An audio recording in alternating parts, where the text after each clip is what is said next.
Voilà, je dois vous dire que quand j'ai vu le texte d'aujourd'hui, donc c'est le Notre Père, pour le dire directement, je me suis dit que c'était pas assez évident parce que tout au long de la semaine, on avait reçu des méditations, et pas n'importe qui, de Louis Schweitzer sur cette thématique. Et donc il y a un certain nombre de choses qui ont déjà été touchées sur la prière du Notre Père. C'est une prière qu'on a méditée tout au long de la semaine, au-delà même des méditations, avec des vidéos des membres du conseil, avec des temps en groupe de quartier, à l'église, etc.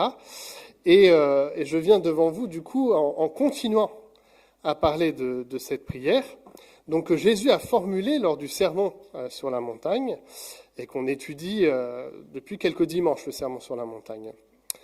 C'est une prière en fait qui est reprise dans un format un peu plus court dans l'évangile selon Luc, au chapitre 11, où cette fois-ci, elle est réponse à la demande des disciples qui disent « Seigneur, apprends-nous à prier », comme Jean l'a appris à ses disciples. Donc Jésus redit le Notre Père en version encore même un petit peu plus courte, en enlevant « Mais délivre-nous du mal » et simplement en citant « Notre Père qui es aux cieux », mais en enlevant « Que ton nom soit sanctifié ». Mais sinon, on a la même structure de prière qui est donnée. Et même s'il y a les méditations qu'on a reçues, les vidéos qu'on a reçues, les temps d'écoute qu'on a eu par rapport à là, cette prière a été très largement étudiée, commentée. Je pense qu'on pourrait remplir des bibliothèques sur la manière dont cette prière a été appréciée, parce que c'est une prière de Jésus. C'est pas une prière de n'importe qui, c'est une prière de Jésus, notre Seigneur. Et ce que je vous propose ce matin, c'est du coup de venir à la rencontre de cette prière en 3 points. Je sais, c'est un petit peu cliché, 3 points, mais pour en retenir 3 éléments. Tout d'abord, le Notre Père s'adresse à un Dieu que l'on connaît. Ça, c'est le premier point. Ensuite, elle est une invitation à se mettre au diapason de sa volonté, le deuxième point.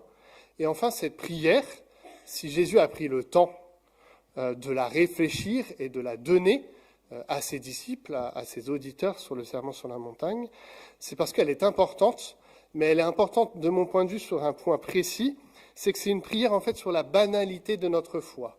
Et ne voyez pas cette expression de manière péjorative, mais au contraire, je vais l'expliciter plus tard, c'est l'ordinaire de notre foi qui est donné dans cette prière-là, du Notre Père.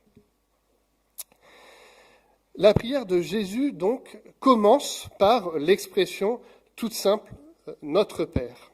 Il faut se rappeler qu'en fait, juste avant de la formuler, Jésus avait laissé à ses auditeurs cette parole « Dans vos prières », donc à ceux qui l'écoutent, « Dans vos prières, ne rabâchez pas des tas de paroles à la manière des païens. Ils s'imaginent qu'à force de paroles, Dieu les entendra. Ne les imitez pas, car votre Père sait ce qu'il vous faut avant que vous le lui demandiez. » Et donc la prière du Notre Père s'inscrit par rapport à cela. Ça veut dire quoi ? Ça veut dire que déjà Jésus reconnaissait qu'il y a un besoin dans l'humanité de la prière. Même les païens, d'une façon ou d'une autre, prient. Il y a quelque chose dans l'être humain, une partie spirituelle qui s'exprime dans le besoin, pour tout être humain, de s'adresser à quelqu'un, à quelque chose. La particularité du croyant, c'est de s'adresser en fait à un Dieu qu'il connaît. Et si je vous dis que c'est une particularité, c'était vrai à l'époque où, dans l'Empire romain, tout le monde priait. Les Égyptiens, les Grecs, les Romains, tout le monde priait. Mais ce n'était pas du tout le type de formulation où on commençait très simplement par dire « Notre Père ». Non, c'était bien plus complexe que ça. Et Christophe Paya, dans son commentaire de l'Évangile de Matthieu, reprend quelques types de prières romaines. Et je vous en lis juste un extrait. Vous allez comprendre que c'était un peu plus pompeux que la prière du Notre Père. « Ô fille de Latone, grande déesse qui engendra le très grand Jupiter, toi que ta mère mit au monde près de l'olivier de Délos, pour que tu règnes sur les montagnes, les vertes forêts, les bocages mystérieux et les rivières sonores. C'est toi que les femmes invoquent sous le nom de Junon Lucine, dans les douleurs de l'enfantement. Toi encore qu'on appelle la puissante patronne des carrefours et l'astre à la lumière empruntée, la lune. C'est toi, déesse, qui, divisant à la mesure de ta course mensuelle la route de l'année, emplis de riches moissons les toits rustiques du laboureur. Sous quelque nom qui te plaise, reçois nos hommages et accorde à la race de Romulus, comme tu l'as toujours fait de toute antiquité, ta bienfaisante protection. C'est lourd. On rappelle le CV du Dieu auquel on s'adresse, et en fait, on ne sait même pas réellement quel nom on doit lui donner avant de formuler sa demande. Donc, pour s'assurer que la prière soit entendue, l'idée principale, c'est de flatter le Dieu en question en lui disant l'étendue de son pouvoir, les différents noms qu'il peut avoir, etc., pour formuler finalement à la fin une demande assez concrète. Et vous avez plusieurs types de prières qui ont été retrouvées dans l'Antiquité, où c'est vraiment ce type de marchandage qui est fait. Je te dis tout ce que tu es, ta grandeur, ta magnificence, ta puissance, etc. Et à la fin de flatterie, je te dis ce dont j'ai besoin. Or là, la prière de Jésus va à l'essentiel. Elle fait l'économie des mots, ce n'est pas une prière très très longue qui nous est donnée, et elle commence par une expression « Notre Père ». Notre Père, c'est donc dire de manière très simple que c'est un Dieu que l'on connaît. C'est un Dieu que l'on connaît, avec qui on est en proximité et en intimité, puisque nous sommes, en retour de sa paternité, ses enfants. Nous connaissons le Dieu auquel nous nous adressons. Ce n'est pas une prière que nous formulons en espérant que quelqu'un l'entende quelque part, mais c'est parce que nous connaissons notre Père que nous pouvons la formuler à lui qui nous connaît parfaitement. Et d'ailleurs, Jésus a cette parole juste avant, « N'imitez pas ces païens, car votre Père sait ce qu'il vous faut. » Donc avant même la formulation, il connaît ce dont nous avons besoin. Nous sommes dans une relation d'intimité, de connaissance l'un envers l'autre. Et c'est important de comprendre cela, tout simplement aussi parce que l'expression « Notre Père » est assez nouvelle. Pas nouvelle dans l'Ancien Testament, où les Juifs, parmi les noms qu'ils donnaient à Dieu, il y avait la notion de Père, Père d'Israël. Mais ce n'était pas une formulation qu'on habitait en général dans les prières. Ici, Jésus associe le Père, Dieu d'Israël, au Père, en fait, de l'ensemble des croyants. Et c'est peut-être aussi une manière un peu directe de dire que c'est à travers lui que nous pourrons connaître le Père. Personne n'a jamais vu Dieu. Dieu, le Fils unique, qui vit dans l'intimité du Père, nous l'a révélé. Notre Père, nous pouvons le connaître dans ce degré d'intimité par le biais de l'œuvre de Jésus qui nous donne cette prière à citer. Cette méconnaissance du côté des incroyants, en tout cas dans le texte, rend également en fait la prière très impersonnelle, quelque peu générique. C'est dans une relation en surface et non intime et profonde qu'elle se cite. Or, tout le texte du Notre Père nous appelle à un degré d'intimité, à un degré de connaissance mutuelle l'un avec l'autre. Dieu, notre Père, nous connaît et nous aussi, nous le connaissons. Nous savons qui il est et nous nous adressons à ce Dieu parce que nous le connaissons distinctement. Si je parle de l'Antiquité, je pourrais parler aussi d'aujourd'hui. Je pense que par rapport à l'Antiquité jusqu'à aujourd'hui, nous avons toujours le désir en humanité de parler à quelque chose de supérieur à nous. J'en veux pour preuve qu'un certain nombre aujourd'hui d'artistes reviennent sur cette dimension de la prière. Peut-être vous avez entendu cette chanson de Coldplay, We Pray. Donc c'est une chanson qui invite les fans, mais pas simplement, tous ceux qui écouteraient cette chanson, à venir prier. Et en soi, musicalement, cette chanson, je la trouve très belle, et même sur les paroles. Mais il y a quand même quelque chose de différent entre le Notre Père, cette expression qu'on peut donner à Dieu, qui révèle le degré d'intimité, et le contenu de la chanson de Coldplay. Si je la traduis de l'anglais en français, sur le refrain, voici ce qu'il est dit. « Et donc nous prions pour que quelqu'un vienne me montrer le chemin. Et donc nous prions, parce que je sais que quelque part le paradis m'attend. Et donc nous prions, parce que je sais que quelque part il y a quelque chose d'étonnant. Et donc nous prions, parce que je sais que quelque part nous ne ressentirons aucune douleur. » Donc il y a la même attente, il me semble, que le corps des croyants, l'Église dans le désir d'une espérance à venir, de quelque chose qui vienne nous renouveler intérieurement. Mais la différence entre ce chant et la formulation du Notre Père de Jésus, c'est en fait la connaissance de qui on s'adresse. Dans la chanson de Coldplay, c'est une recherche de cette personne, de ces endroits dont on sait qu'ils existent, mais nous n'avons pas une connaissance d'où exactement. C'est un travail de recherche. Dans le Notre Père, tout cela est un acquis pour le croyant. Il s'adresse à ce Dieu personnel, à ce Dieu qu'il connaît. Il s'adresse à ce Dieu qui, oui, a quelque chose en réserve pour lui. Et ce n'est pas simplement une espérance, c'est une certitude que ça s'accomplira. Oui, nous sommes certains qu'à un moment, il n'y aura plus ni douleur ni souffrance, que le mal sera définitivement vaincu sur toute chose. Oui, il y a quelque chose d'étonnant, et en fait, c'est déjà acquis pour nous. L'étonnement, c'est la grâce de Dieu envers chacun d'entre nous. Sa main tendue, en premier lieu, à l'attention d'entre nous. Et nous formulons la prière simplement comme réponse à cet étonnement qui est le nôtre de cette grâce particulière. Ainsi, Jésus nous invite, dans la prière de notre Père, à venir en relation intime et profonde avec celui qui nous connaît et que nous connaissons en retour. Parce que nous avons cette connaissance, elle est maintenant invitation à se mettre au diapason de sa volonté. On peut afficher la petite image. Voilà, un diapason.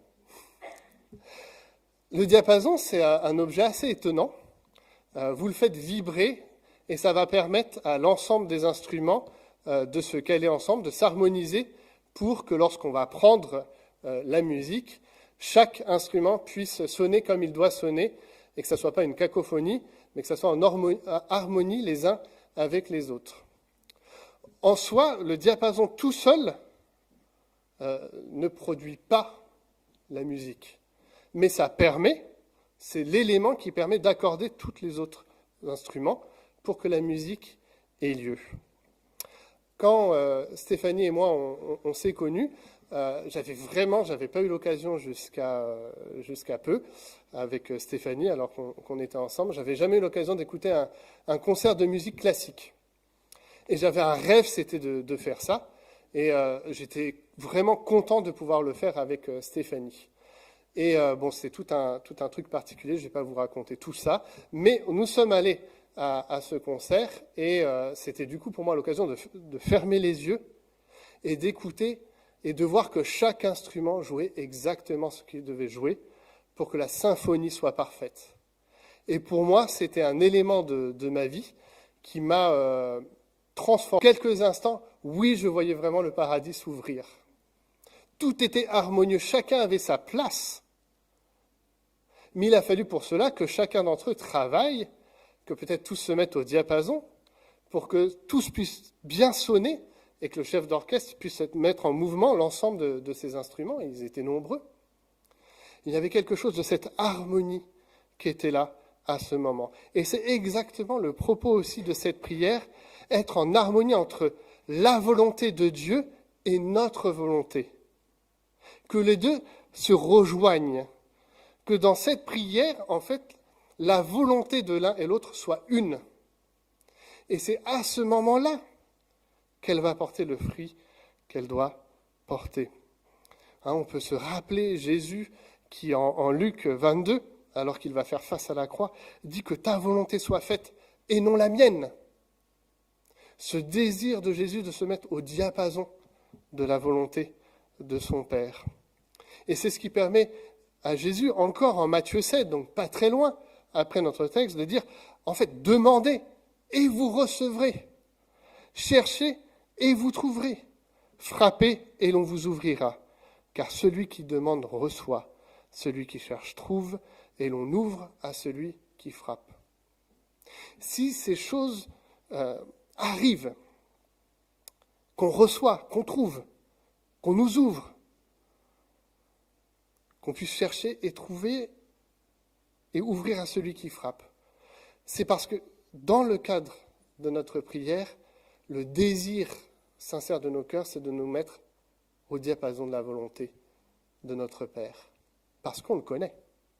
parce qu'on sait qu'il est bon, parce qu'on sait qu'il est bienveillant, parce qu'on sait qu'il est tout-puissant, qu'il maîtrise toute la création, parce qu'on sait que sa volonté s'exerce sur la terre comme au ciel, parce que son nom est le seul nom qui doit être adoré et loué, en reconnaissance de son amour premier.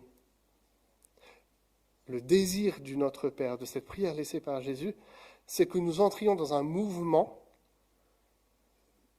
musical presque, en tout cas il y a quelque chose qui se rapporte à ça, du diapason avec la volonté de notre Père. Et c'est lorsque nous rentrons dans cette harmonie parfaite qu'alors nous pouvons prier ce que Dieu nous demande de prier et être exaucés en retour. Enfin, cette prière, ça va avec tout ce que j'ai dit précédemment, nous parle en réalité de l'ordinaire de notre foi, de sa banalité. Hannah Arendt, en 1963, a écrit un ouvrage qui s'appelait « Eichmann à Jérusalem, rapport sur la banalité du mal ». En fait, cette journaliste a eu l'occasion d'assister au procès en Israël d'Adolf Eichmann, qui était un haut dignitaire nazi qui a été dans le processus génocidaire des Juifs. Et alors qu'elle va à ce procès, elle s'attend à rencontrer un monstre, une bête furieuse, quelqu'un qui devrait laisser vraiment une forte impression par rapport à tout le mal qu'il a commis. Mais en fait, elle arrive à ce procès et elle rencontre un homme tout à fait lambda, qui galère même dans les mots qu'il choisit, il ne sait pas exactement se présenter, sa défense ne tient pas trop la route. Et ça fait dire à cette femme que le mal ne réside pas dans l'extraordinaire, mais en fait dans les petites choses. Une quotidienneté à commettre les crimes les plus graves. Pour dire les choses, Adolf Eichmann n'est pas arrivé à être le génocidaire d'un coup. En fait, il y avait quelque chose d'un processus du mal, d'une haine qui a été alimentée, puis qui l'a fait gravir différents échelons, jusqu'à quotidiennement tuer des Juifs sans que finalement lui-même se rende compte de l'horreur, parce que c'était juste partie de son quotidien. Ça ne le justifie aucunement. Mais il y a quelque chose de la banalité, de quelque chose dans sa vie, du mal. Un peu plus tard, en réponse à cette banalité du mal, un écrivain italien, Enrico De Giglio, a sorti un livre, La banalité du bien, l'histoire de Giorgio Perlasca. Giorgio Perlasca, c'était, donc on est dans le cadre de la Seconde Guerre mondiale, un fervent partisan de Mussolini, qui a connu une transformation remarquable face à l'injustice, parce qu'il a été témoin de l'assassinat d'un enfant juif. Et ça l'a tellement bouleversé qu'il a redéfini son destin et celui de nombreux juifs, puisqu'on pense qu'il a sauvé environ 5200 juifs dans l'ordinaire de son travail et de ses fonctions. En fait, il s'est fait passer pour un diplomate espagnol, et en prenant cette nouvelle identité, tous les jours, il allait tranquillement au consulat et puis il faisait des documents pour les juifs. Donc il y avait besoin de l'ordinaire de cela pour faire fuir des juifs. Giorgio, il ne s'est jamais présenté lui-même comme quelqu'un de très religieux, mais il avait grandi dans une famille catholique. Et l'éducation qu'il avait reçue aura peut-être permis de définir ce qui arrivait aux Juifs. Ce n'était pas juste. Et du coup, il a une prise de conscience qui, du coup, à un moment donné, l'a appelé à l'ordinaire du bien, à la banalité du bien. Cet homme a vécu une vie simple, en fait parfaitement anonyme. Il a même fini par douter que les événements que sa mémoire avait pourtant conservés, intacts, aient jamais eu lieu. Pendant plus de 40 ans, personne n'est venu le voir par rapport à ce qu'il avait fait, et lui-même n'a cherché aucune gloire par rapport à ça. C'est en fait au bout de 40 ans, donc après la fin de la Seconde Guerre mondiale, que des personnes d'Israël sont venues le voir pour lui dire merci. Et à ce moment-là, ça a donné goût à cet écrivain, Enrico De Giglio, qui l'interrogeait sur les raisons qui l'avaient poussé à venir au secours des Juifs, pourquoi il l'avait fait, et la réponse de Giorgio, c'était « qu'auriez-vous fait à ma place ?» Simplement, il a eu conscience qu'il devait faire quelque chose. Et ce quelque chose, en fait, c'était dans l'ordinaire de son existence. Adolf Eichmann et Giorgio Perlasca ont chacun choisi, en fait, dans ce que leur paraissait normal, d'accomplir. C'était un choix de leur part, qui est devenu au fur et à mesure leur quotidien. Il y a eu un choix qui est devenu leur quotidien. Et le Notre Père se présente ainsi par Jésus comme en fait la banalité de la vie chrétienne. C'est l'ordinaire de la vie chrétienne, le Notre Père.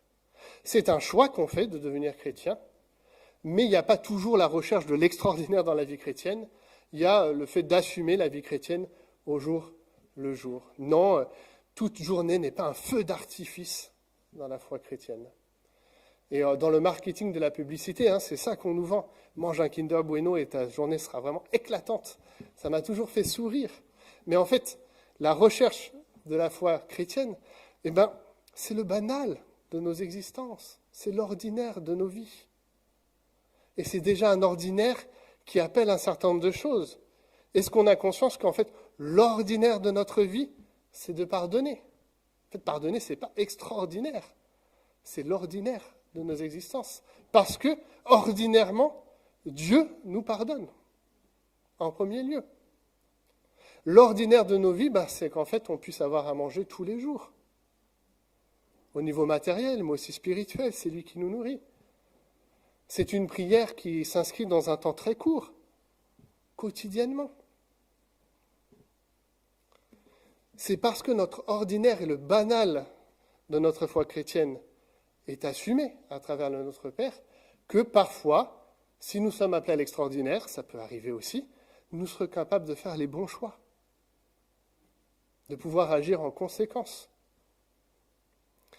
Cette prière est appelée à être faite régulièrement, à pouvoir s'en saisir dans notre vie, à prendre conscience. On n'est pas tous des Adolf Eichmann, soyez rassurés, je pense qu'on n'est pas tous des génocidaires. Mais il y a quelque chose pour de vrai de la banalité du mal. Et c'est pour ça que le Notre Père insiste, ne nous soumets pas à la tentation, mais délivre-nous du mal. Ne nous permets pas de tomber dans cette banalité du mal, mais de nous offrir la banalité du bien, de la foi, avec toi. Nous avons besoin d'être délivrés. Nous avons besoin que toi, tu nous retires de la tentation, parce que nous seuls, nous n'y arriverons pas. Alors, humblement, nous te demandons, régulièrement, de nous délivrer du mal et des tentations qui pourraient être les nôtres. Et nous faisons parce que c'est toi qui règnes sur la terre et sur le ciel. La prière du Notre Père, en fait, c'est une mise en mouvement pour marcher dans les pas de Dieu. Et donc, ce n'est pas simplement une prière qu'on peut faire une fois dans notre existence, en disant, voilà, c'est fait, maintenant ça arrivera tout le temps. Mais c'est une prière, en fait, qui appelle une vraie régularité. Une régularité dans nos vies. À titre personnel, et c'est vraiment un témoignage là, personnel, cette prière m'a aussi servi dans les temps où je n'arrivais plus à prier.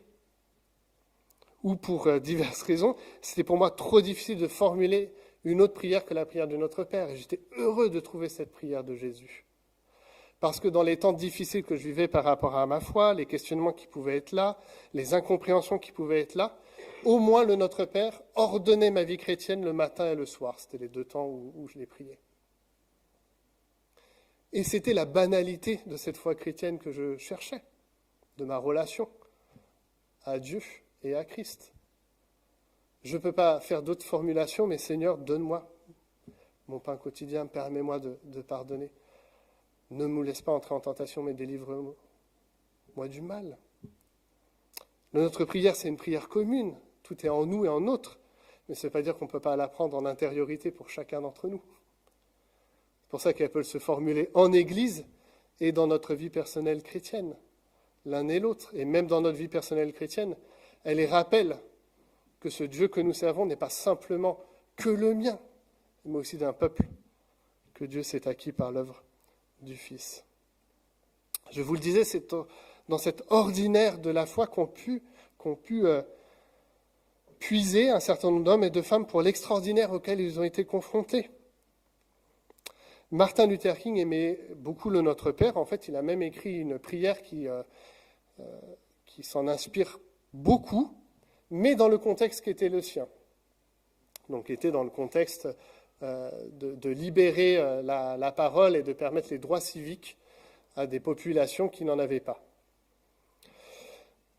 Et Martin Luther King a eu un destin, je pense, en tout cas on le connaît davantage que d'autres anonymes, où il a eu à faire des discours, en particulier un qu'on connaît beaucoup, « J'ai un rêve », « I have a dream ». Mais cette prière qu'il a formulée, où il a pris le Notre Père pour lui-même, j'aimerais simplement vous lire une partie, pour que nous puissions comprendre ensemble qu'en fait il a fondé aussi sur cette prière du Notre Père ce que lui avait à vivre dans l'ordinaire et l'extraordinaire. Nous te remercions pour ton Église fondée sur ta parole. Elle nous provoque à faire plus que chanter et prier, c'est-à-dire aller dans le monde et travailler comme si la vraie réponse à nos prières dépendait de nous et non de toi. Aussi, finalement, aide-nous à prendre conscience du fait que l'homme a été créé pour briller comme les étoiles, y vivre pour l'éternité. Garde-nous, nous t'en prions, en parfaite paix. Aide-nous à marcher ensemble, à prier ensemble, à chanter ensemble et à vivre ensemble jusqu'au jour où tous les enfants de Dieu, noirs, blancs, rouges et jaunes, se réjouiront en une seule humanité commune dans le royaume de notre Seigneur et notre Dieu. Alors c'est avec ces mots, et sûrement qu'on ne dirait pas tout à fait les mêmes choses aujourd'hui, mais c'est approprié. En fait, vous pouvez chercher sur Internet « Notre Père qui est au ciel », donc c'est cette prière-là qu'a formulée Martin Luther King, qui reprend les éléments du Notre Père et qui s'est approprié dans son contexte. Tout en reconnaissant ce à quoi il était appelé, il avait besoin de se rappeler aussi l'ordinaire de sa foi. C'est à cela que le Seigneur nous appelle au travers de cette prière simple, courte et qui va à l'essentiel. Elle nous invite à constater le besoin d'une relation quotidienne à chaque instant avec notre Dieu, lui qui nous connaît et nous qui le connaissons en retour. Il nous invite à la recherche de sa volonté pour que la nôtre puisse coller le plus possible et que notre vie soit en harmonie avec la volonté de notre Père. Elle nous appelle enfin à simplement vivre l'ordinaire de notre foi. Et dans cet ordinaire, il y a déjà une exigence. L'exigence de l'humilité, du pardon, de la soumission. Elle nous dit enfin que nous sommes chacun d'entre nous uniques aux yeux de Dieu, mais en même temps qu'ensemble nous formons un peuple que le Seigneur s'est acquis. Un peuple qui peut dire ensemble « Notre Père ». Dans quelques instants, nous allons prier cette prière du Notre Père. Je pense que ça a sens avec tout ce qu'on vient de dire. Mais j'aimerais aussi prendre ces quelques instants pour que nous puissions en fait simplement nous saluer les uns les autres. Et dans cette salutation, prendre conscience qu'en fait je ne salue pas n'importe qui, je salue un enfant de Dieu, un frère et une sœur. Et que dans les quelques instants du moment où je vais dire Notre Père, je penserai à lui et à elle aussi. Donc prenons simplement quelques instants pour nous saluer les uns les autres. Et prions ensemble. Notre Père qui es aux cieux, que ton nom soit sanctifié, que ton règne vienne, que ta volonté soit faite sur la terre comme au ciel. Donne-nous aujourd'hui notre pain de ce jour. Pardonne-nous nos offenses, comme nous pardonnons aussi à ceux qui nous ont offensés. Et ne nous laisse pas entrer en tentation, mais délivre-nous du mal, car c'est à toi qu'appartiennent le règne, la puissance et la gloire pour les siècles des siècles. Amen. Amen.